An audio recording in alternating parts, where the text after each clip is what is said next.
News Update. This is AFP Community News, hosted by Rofh Suzon every 12 noon, Mondays to Fridays. Only here on DWDD Armed Forces Radio. One AFP for a stronger Philippines.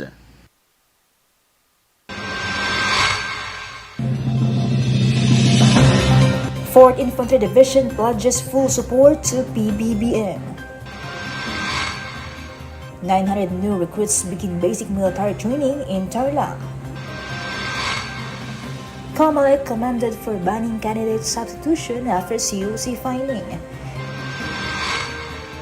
PBBM seeks stricter visa rules for foreign nationals.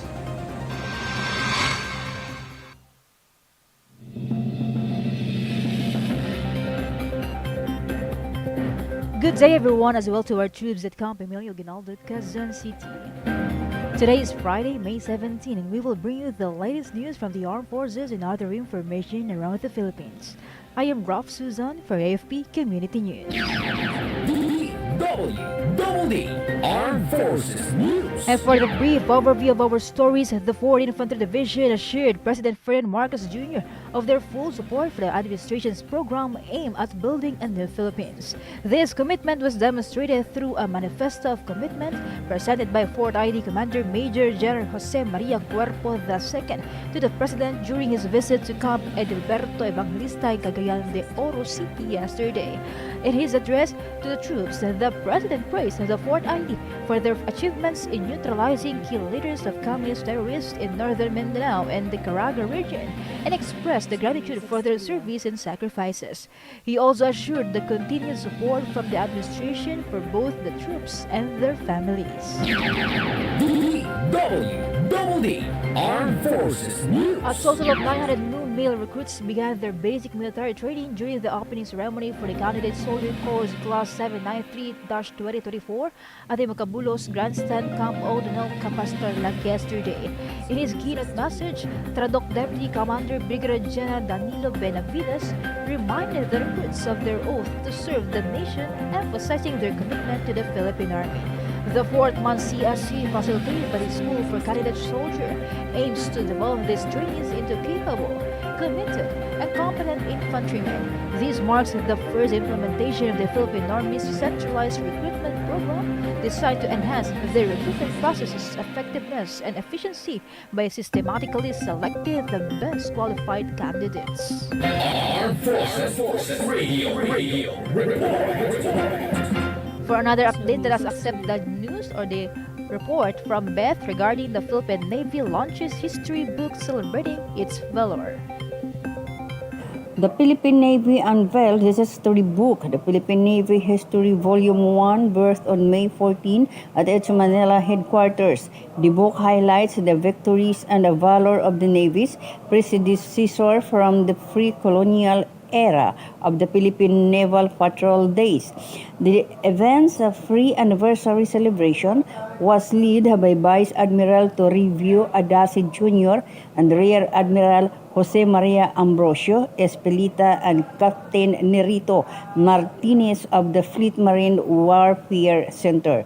This is Beth Taniete reporting for the AFP Community News, one AFP for stronger Philippines. Thank you so much, Beth Taniete. DWDD Armed Forces News. President Ferdinand Marcos Jr. sees no reason to disband the National Task Force to end local communities' armed conflict. During an ambush interview in Cagayan de Oro City, he said that the task force's effectiveness in reducing internal security threats by assisting former rebels in reintegrating into society. President Marcos emphasized the need for AFP to address the remaining barangays still affected by insurgency. He also clarified that the government is not responsible for red tagging, attributing such actions to other parties. DWDD National For our News. national news, the Pag-asa has issued a warning for 37 areas in the Philippines that may experience a dangerous heat index today. The forecast predicts a heat index of 42 degrees Celsius to 46 degrees Celsius in some areas of the country. Baguio City remains the coolest with a forecasted heat index of 25 degrees Celsius. Pag-asa also categorizes a heat index of 42 degrees Celsius to 51 degrees Celsius as dangerous, with increased risk of heat cramps, heat exhaustion, and heat stroke with prolonged exposure. Armed Forces Radio. For other updates, let us hear from Mitch regarding the Defense Secretary Gilberto Teodoro Jr. visits Pag-asa Island in West Philippine Sea. Defense Secretary Gilberto Teodoro Jr. visited Pag-asa Island in the West Philippine Sea on May 16, 2024, as part of a high-profile event marking the groundbreaking ceremony of the Ensel Barracks. Accompanied by Senate President Migs Zubiri, Teodoro's visit underscores the Philippine government's commitment to strengthening its presence and infrastructure in the contested region. The Western Command hosted the event, which included battalion honors rendered to the Secretary by Commander Westcom, as well as a guest book signing and an executive session with task force commanders at Pag-asa Hall. During the visit, Secretary Teodoro addressed military personnel at Lawak Gymnasium at Western Command Headquarters, emphasizing the importance of their role in maintaining country sovereignty. The visit aimed to boost morale among the troops and reinforce the government's dedication to developing and securing Pag-asa Island. This strategic move highlights the Philippines' ongoing efforts to assert its territorial claims in the West Philippine Sea amid ongoing disputes. And that's the latest update. This is Mitch reporting for AFP Community News. One AFP for a stronger Philippines. Thank you so much, Mitch. DWDD National News. The Philippine Atmospheric, Geophysical and Astronomical Services Administration predicted the possibility of 13 to 16 tropical cyclones entering or forming within the country's area of responsibility until the end of the year. Pag-asa Climate Monitoring Prediction Section Officer in charge, Annalisa Solis, warned of potentially destructive storms, mentioning the looming La Nina threat in the third quarter expected to impact the country in the last quarter.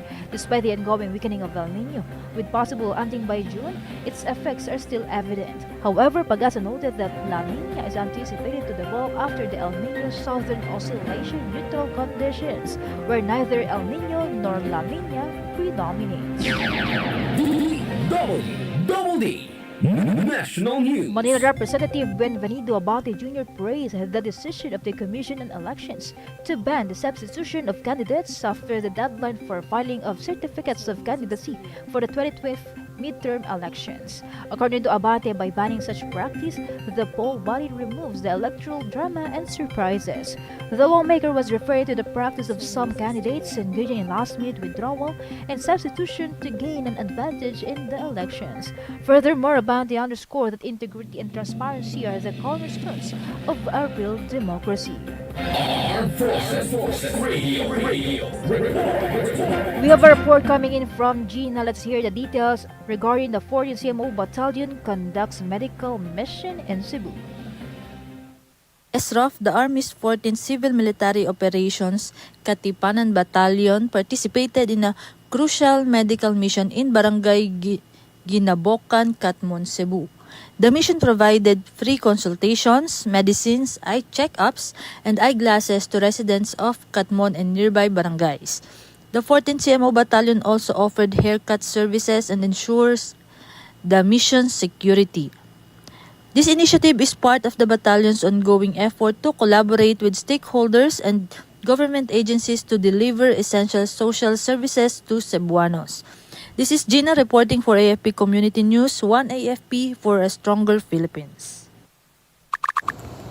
Thank you so much, Gina. DWDD For other development story, the President Ferdinand Marcos Jr. has sought the implementation of stricter visa rules for foreign nationals entering the Philippines. The president made the call following the reports of growing number of foreign nationals involved in fraudulent activities in the country.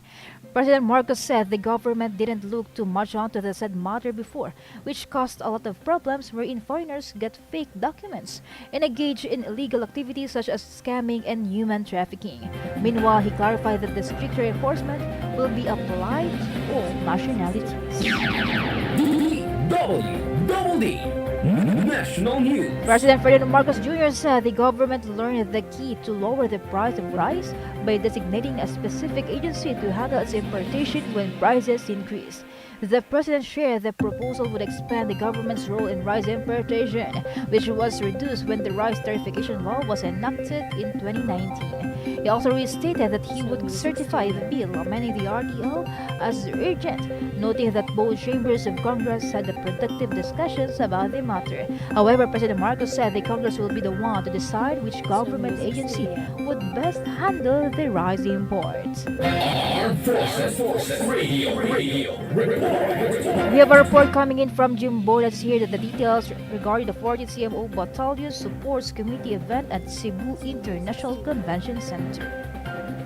1st Platoon, 2nd Civil Military Operation Company of the 14th Civil Military Operation Katipanan Battalion, alongside Barangay Public Safety Office personnel, assisted a community event at Cebu International Convention Center. Led by Ms. Lucia Cañete, the event saw the formation and officer election of the new Tipolo Resident Organization. Participants received food packs from Mandaue City Social Welfare Service, highlighting effective government-community collaboration. This event highlights the 14th CMO Battalion dedication to community stability, development, and cooperation. This is Jimboy reporting for AFP Community News, One AFP for a Stronger Philippines. Thank you so much, Jimboy. DWDD National News. The Philippine Atmospheric Geophysical and Astronomical Services Administration guaranteed that it will release continuous early warnings as the government prepares for the La Nina. According to Pagasa Climate Monitoring and Prediction Section Chief Annalisa Solis, mitigation measures are all set in coordination with other government agencies under the Task Force El Nino. Solis said the State Weather Bureau is helping out through preparing its warning systems. The officials shared that said systems include the identification of low-lying areas potentially vulnerable to flooding, as well as coordination with river centers to determine tributaries of flood-prone areas, particularly in Visayas and Mindanao. DWDD National News. The Commission on Elections announced yesterday that it will deactivate around 4.2 million registered voters after the 2023 Barangay Sangguniang Kabataan elections. According to COMELEC's latest data, a total of 4,239,483 voters will be excluded from the official list of voters. From the total number, 4,237,054 would be deactivated for failure to vote in 2 successive preceding regular elections. The largest number of voters to be deactivated came from Calabarzon with 733,245, followed by Central Luzon with 503,280. Armed Forces Radio Report. Now let us hear a report from the ground from Gio about the Philippine Army Vice Commander emphasizes the importance of U.S.-Philippines joint training at Lanpak Symposium. Yes, Rofh, Philippine Army Vice Commander Major General Leodevic B. Ginid emphasized the significance of U.S.-Philippines bilateral training in strengthening the Army's territorial defense capabilities. Representing Army Chief Lieutenant General Roy Galido, Major General Ginid participated in the Land Power in the Pacific Symposium and Exposition in Honolulu, Hawaii. Alongside U.S. Army Pacific Deputy Commander Lieutenant General James B. Gerard and other military leaders, they discussed the benefits of regional cooperation under the theme, Many Flags Make Light Work. Moreover, the event organized by the Association of the United States Army was attended by 2,000 delegates from 30 countries, including 13 Army chiefs. This is Gio reporting for AFP Community News, One AFP for a Stronger Philippines. Thank you so much, Gio. DWDD Now to the National next News. story. The Senate is set to conduct deliberations on the bill seeking to allow e-registration in voting among Filipinos abroad. This was after the lower chamber of Congress voted 188 to 0 to pass House Bill 10178, amending the Overseas Absentee Voting Act of 2023. According to House Speaker Rofh Martin Romualdez, the bill aims to make voter registration and voting easier and more accessible for Filipinos overseas to ensure the efficient exercise of their constitutional right to suffrage. Romualdez said the proposed legislation allows the registration, certification of transfer of registration of overseas voters by mail or by electronic means, including but not limited to web-based portals and other internet-based technologies. DWDD National The News. Department of Social Welfare Development will hold the Association of Southeast Asian Nations Forum in Makati City on May 16 to 17.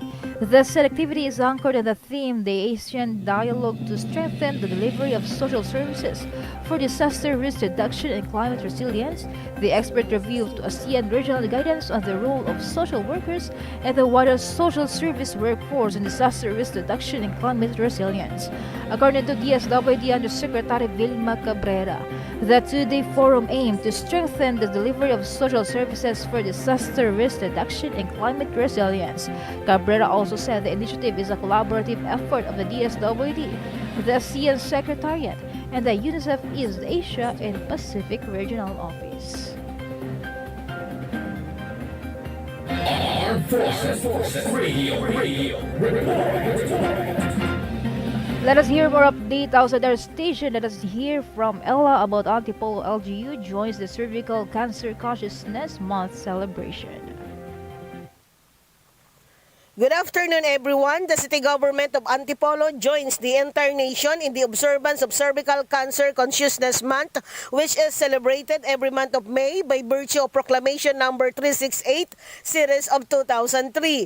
Purpose of the law is to give more importance to the health of every Filipina against the said illness, which is considered as a second common cancer disease among women in the whole country. Antipolo LGU believes through imparting knowledge, it can be prevented and reduce the risk of such illness. According to the data of Department of Health or DOH, cervical cancer can be prevented, treated, and cured through the help of every local government unit promoting the program of the national government for this. This is Ella Mercado reporting for AFP Community News, 1 AFP for a stronger Philippines. Thank you so much, Ella Mercado. DWDD National News. Senate Deputy Minority Leader Riza Ontiveros once again called for support of the passage of Senate Bill 147 or the Dissolution of Marriage Act after the House of Representatives passed the divorce bill on second reading. Ontiveros stressed that it is high time that Filipinos be given a second chance in love. The senator said that she is waiting for her sponsorship of the bill to be listed in the agenda and hoping that other lawmakers will support the said matter. Ontiveros, who is the chairperson of the Senate Committee on Women, Children, Family Relations, and Gender Equality, earlier shared that she signed the committee report months ago, but he has not yet been scheduled for plenary deliberation. DWDD National News. President Ferdinand Marcos Jr. expressed his support to the Senate's investigation on Bamban Tarlac Mayor Alice Guo over allegations that she may be a Chinese asset. According to the President, Guo has been under the government's watch as she is not known among local leaders. President Marcos said that there is really a need for an investigation, claiming that he is familiar with all the politicians from Tarlac, but Guo's identity is unknown to many. Guo's nationality is being cross-examined after the possibility of her involvement in the two illegal Philippine offshore gaming operations that were recently raided in her city. Armed Forces Radio Report. On the other line, let us hear from Fergie about the 12 CMO Battalion celebrates Mother's Day with United Vendors in Manila. Good day, everyone. The 12th Civil Military Operations Kapatiran Battalion under the Joint Task Force NCR-AFP successfully celebrated Mother's Day at the Rizal Park Open Auditorium in Ermita, Manila. With the theme honoring mothers, beacons of homes, heroes of our society, The event was attended by 159 mothers from the United Vendors Alliance and People's Democratic Hawkers Vendors Association. The celebration recognized the daily sacrifices and unwavering support of mothers. Notably, UVA members who once opposed the government pledged their allegiance to abide the laws on December 15, 2023. This is Ferdy Blues reporting for AFP Community News, one AFP for a stronger Philippines. Thank you so much, Ferdy. DWDD National The News. President Task Force on Media Security recognized the Quezon City Police District after the arrest of one of the suspects in the ambush of photojournalist and his relatives that left a minor dead in Quezon City last year. In a statement released yesterday, PDFOMS Executive Director Undersecretary Paul Gutierrez praised the QCPD Chief, Police General Roderico Maranan, for the apprehension of 25-year-old Pumari Campillo alias Mata on May 14. Campillo was taken into custody through a warrant of arrest issued by the Quezon City Regional Trial Branch 86 for frustrated murder for the shooting of Remate photojournalist Joshua Abiad on June 29, 2023. Gutierrez emphasized that the said arrest is just a manifestation of the dedication of the police force to give justice to all the media men who are victims of crimes and violence. DWDD Armed Forces. That's all today's broadcast. Thank you so much for joining us, especially to our audience in our Facebook page, AFP Radio DWDD. Don't forget to tune in next week for more updates, same time and same station. Again, this is Rofh Suzon for AFP Community News, one AFP for a stronger Philippines.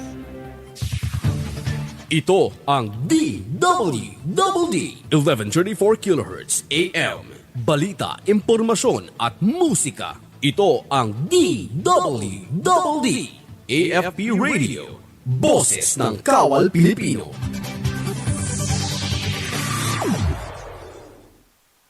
Kayo ay nakatutok sa DWDD AFP Radio.